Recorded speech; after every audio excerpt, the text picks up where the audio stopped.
Hey, welcome to another edition of 30-Second Thursday. I'm going to talk about two objects today, and since these always go way over 30 seconds, expect this one to be way over 30 seconds as well. As you can see, still no haircut. It's end of July, toward the end of July. No haircut. Still holding out, I guess, waiting to see how things shake out. Haven't wanted to go sit in a barber chair that close to a person yet, but still debating shaving it myself. Who knows? We'll see. No upcoming shows for me to have to look good for, so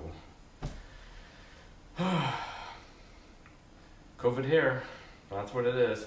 So anyway, first, the history is really important, and a lot of times you just get a name on a sign.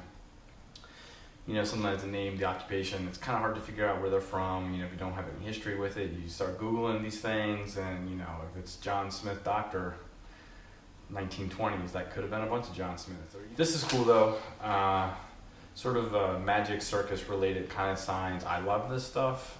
Try to buy it whenever I can, whenever I can afford it. This is a neat sign. It's like a thin layer of that early plywood, 1930s, 40s. Hand cut letters. You can see pretty decent paint on it. Milo the Mystic Magician. That's a tongue twister. So anyway, he actually pops up when you Google him, which is cool. So he was apparently he opened a shop. I don't know when they say magic shop if they actually mean like literally like a shop where you go in and buy stuff, or like I thought maybe like sort of like a group that performed or something.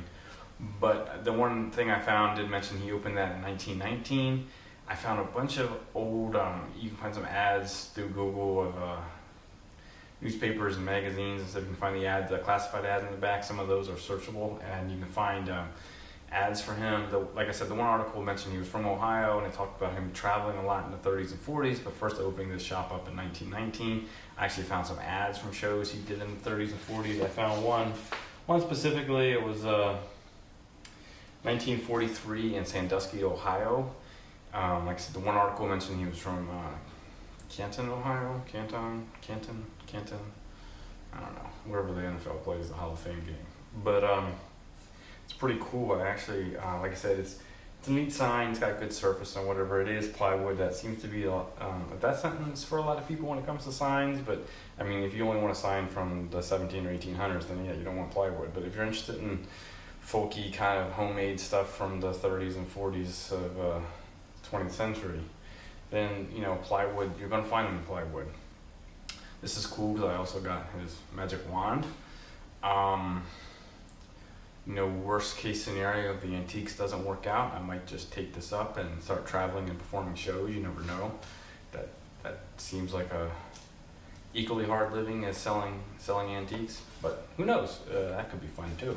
Another sign I found, had this for a little while. I think I've taken it to maybe 2 shows. Kind of fun with the guy hanging in the straitjacket trying to escape. He is like, it's also on plywood, much newer sign. Look the guy up. He actually still was doing shows as of a couple of years ago.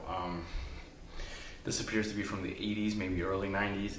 Him and his wife did tour starting in 1983. I found a news article about them from the mid-80s. They did, I guess, about 9 months a year on the road, it said. So pretty impressive. I guess a hard but maybe fun lifestyle. I don't know, playing fairs and everything. But